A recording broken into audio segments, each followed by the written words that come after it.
So, how do you stop receiving emails from TikTok? So, to start off, as you can see, we have already opened up TikTok.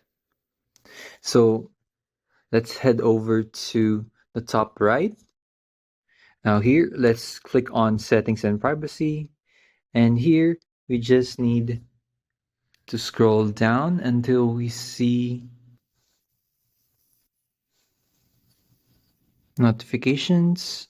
So, here, let's click on notifications and we need to scroll down until we see the email notifications.